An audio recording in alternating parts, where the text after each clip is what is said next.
La signature de votre client, c'est déjà une première victoire. Maintenant, ce qu'il faut, c'est le rassurer et l'accueillir dans votre agence. Et cet accueil, cet onboarding, il est super important parce qu'il va conditionner deux choses. La première chose, c'est comment se sent votre client avec vous. Est-ce qu'il va vous ressentir comme quelqu'un de professionnel? Est-ce qu'il va se sentir bien dans votre agence? Est-ce qu'il va rester avec vous? Et la deuxième chose, c'est la qualité de la prestation que vous allez livrer. Parce qu'à partir du démarrage de la collaboration, c'est là que vous allez poser en fait la fondation de tout le reste de la collab. Et c'est là que vous allez voir si vous serez capable de créer une bonne relation avec votre client, tant dans le côté humain que dans le côté pro et livraison. Donc, je vais vous expliquer dans cette vidéo quel est le process idéal selon moi pour l'onboarding client, celui que je mets en place dans mes agences. Je vous expliquerai également ce que je mettais en place au début, qui était plus manuel, plus artisanal, mais plus humain, et ce que je fais aujourd'hui, qui est plus processé, qui est plus rentable, qui va plus vite, mais qui évidemment met une petite distance avec le client. Donc, je présenterai un peu les deux possibilités, et pour illustrer tout ça, je vous donnerai des exemples, que ce soit avec la vente de site web ou avec la vente de ads, donc du one shot et du récurrent. Comme ça, vous pourrez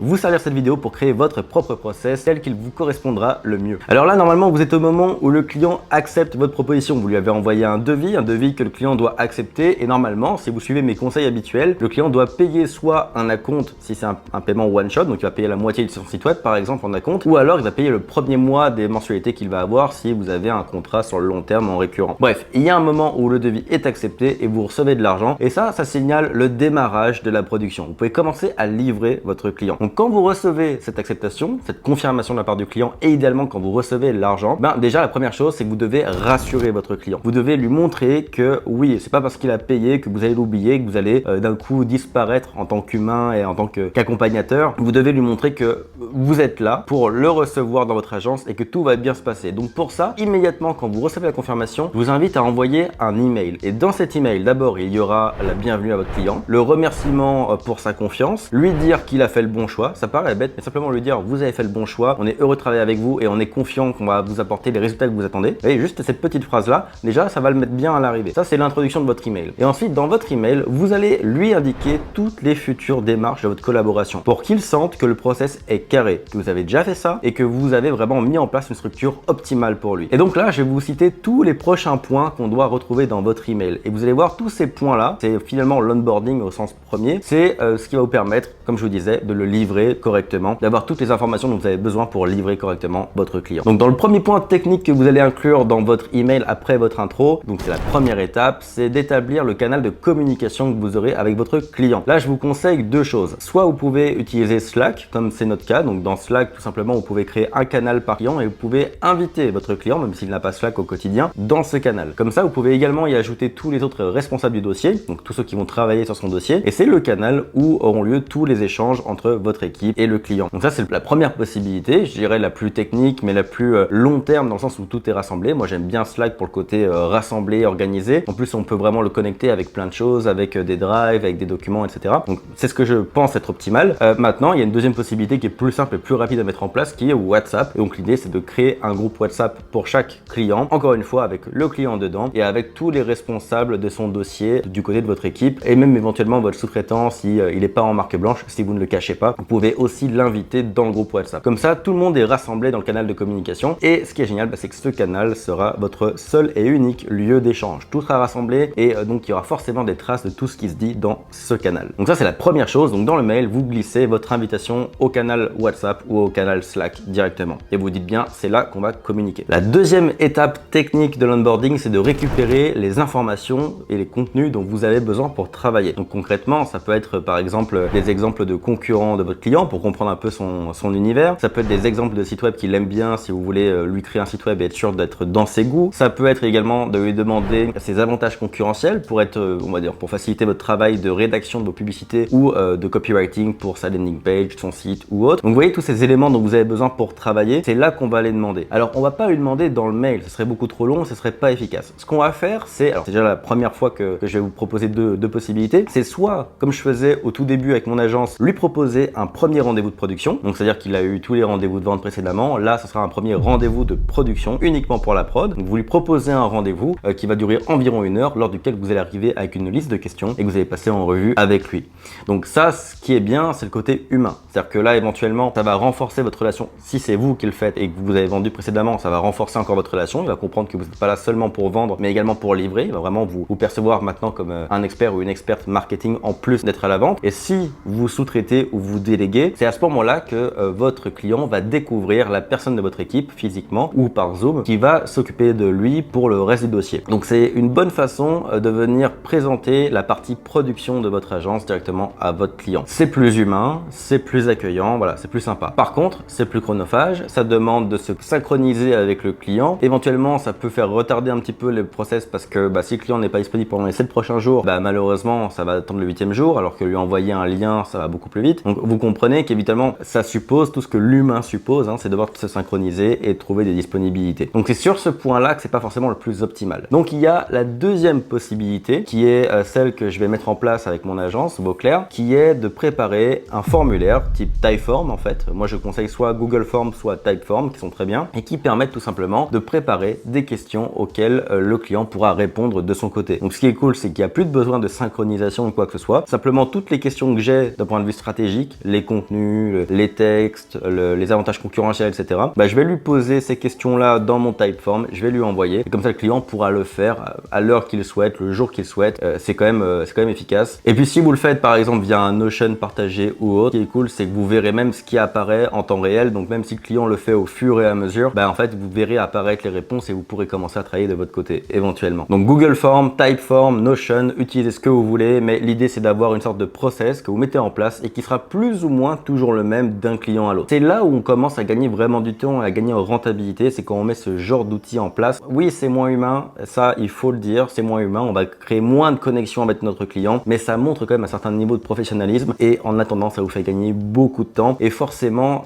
quand tout ça prend la forme de process et d'outils comme on le voit là, derrière ça permet de le déléguer beaucoup plus efficacement et donc à terme ça vous permet de scaler plus facilement, plus rapidement. Donc ça c'est la deuxième étape technique de votre email après votre intro, donc le lien vers le formulaire où vous posez vos questions ou alors directement la proposition de rendez-vous pour rencontrer votre prospect et lui poser des questions en direct. Bon, déjà là vous avez pas mal de choses pour commencer à bosser, c'est cool. Maintenant ce qu'on va faire c'est récupérer tous les accès aux différents outils nécessaires pour bosser. Donc par exemple si vous vendez un site web, l'hébergeur, le WordPress, etc. Et puis si vous vendez de la pub, ça peut être les business managers, donc soit récupérer les accès, soit se faire ajouter en tant qu'administrateur ou soit carrément en faire créer un. Donc, vous voyez, selon les outils que vous allez exploiter, il faut que vous ayez vos accès ou alors que le client les mette en place si vous ne le faites pas vous-même. Si jamais votre client n'a pas de business manager, etc., vous pouvez le faire pour lui. C'est pas un problème, ça peut être un service que vous offrez, mais si vous n'avez pas envie de le faire, si vous voulez vraiment confier ça au client pour que ce soit sa responsabilité, qu'il mette lui-même sa carte de crédit, etc. dedans, vous pouvez appliquer ce que je m'apprête à vous présenter. Ce que je vous invite à faire, c'est d'envoyer directement dans votre email un tutoriel pour expliquer à votre client comment faire. Donc par exemple, si vous voulez que votre client vous ajoute en tant qu'administrateur à son compte Business Manager, donc Facebook par exemple, enfin Meta, vous pouvez lui envoyer directement un tutoriel pour lui expliquer comment faire. Moi, à la création de Elite Marketing, ma première agence, donc c'était il y a 6-7 ans, j'envoyais des PDF, voire même des fois des Word avec la suite d'actions qui était écrite. Aujourd'hui, très franchement, je vous dirais utiliser un outil comme Loom. Avec Loom, vous pouvez capturer donc votre écran en format vidéo et on voit même votre tête, donc ça renforce encore la relation, c'est encore plus professionnel et ça, vous pouvez directement montrer en direct quoi faire à votre client. Je trouve ça beaucoup plus facile, beaucoup plus user-friendly, beaucoup plus chaleureux. Donc utilisez Loom pour vos tutoriels, c'est ce que je vous conseille. En plus, ça va beaucoup plus vite pour vous parce que directement vous activez Loom, vous montrez le truc, vous fermez en moins de 5 minutes, c'est réglé, vous envoyez le lien. Donc je vous invite à utiliser Loom. Vous faites un Loom pour chaque action que vous voulez faire par votre client. Que ce soit ajouter la carte de crédit, vous ajoutez en tant qu'administrateur, créer le business manager, créer l'hébergeur, vous envoyez l'accès à l'hébergeur, tous ces trucs-là, vous faites un Loom, vous l'envoyez. Comme ça, le client sait exactement quoi faire et vous gagnez du temps et lui aussi. Et vous n'avez pas le fameux rendez-vous un peu chiant où vous devez vous déplacer ou faire un zoom avec partage d'écran, vous devez lui dire où cliquer, quoi faire, etc.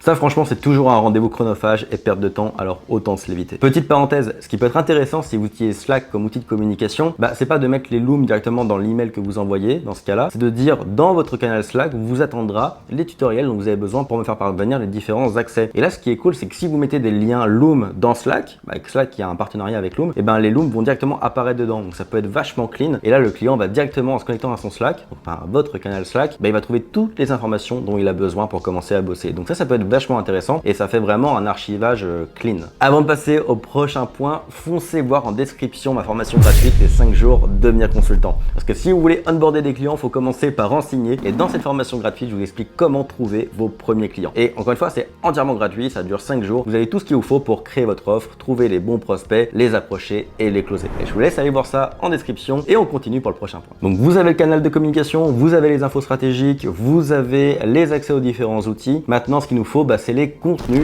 médias. Donc par exemple les photos, les vidéos, les documents éventuels. Maintenant, il faut les récupérer. Alors, ce que je vais vous inviter à faire, c'est tout simplement demander directement dans votre email le lien vers le dossier Drive de votre client. Alors généralement, les clients, même ceux qui sont les moins informatisés, ont quand même un Dropbox ou un Google Drive ou un truc comme ça. S'ils n'en ont pas, je vous dirais de ne pas commencer à jouer avec les clés USB, disque dur externe, etc. Encore une fois, c'est une perte de temps, c'est pas efficace. Si jamais ils n'ont pas de Drive, faites-leur un Loom pour leur expliquer comment créer un Drive, un Google Drive ou un Dropbox, et dites-leur d'uploader dedans toutes les photos et vidéos nécessaires. Ça sera bon pour eux à long terme et ça sera beaucoup plus efficace pour votre collaboration à vous. Donc ça, c'est mon conseil. Et donc, vous leur demandez l'accès au Drive. Alors ici, franchement, il y a deux écoles. Soit vous prenez le Drive comme il arrive et généralement, c'est un bordel monstrueux. Enfin, si vous l'avez déjà vécu, vous voyez de quoi je parle. Mais quand un client vous donne son Drive, généralement, vous avez des photos dans tous les sens, des dossiers avec des noms incompréhensibles. Et généralement, il faut passer un grand moment à venir trier toutes les photos et les vidéos pour trouver quelque chose de potable. Donc ça, c'est la première option. C'est ce que j'ai fait pendant des années. Maintenant, si vous voulez, vous pouvez faire bosser un peu votre client. Il n'y a pas de mal à ça. Et à lui dire de vous créer un nouveau dossier Drive dans lequel il aura mis les photos et vidéos qu'il pense être potables, il pense être utilisables pour vos pubs ou votre site web ou peu importe. Et dans ce cas-là, c'est lui qui fait le tri, qui vous envoie ce qui est exploitable. Mais des fois, les clients sont franchement de très mauvais juges de ce qui est exploitable ou pas. Moi, j'en ai plusieurs qui m'ont donné des photos horriblement pixelisées, enfin un truc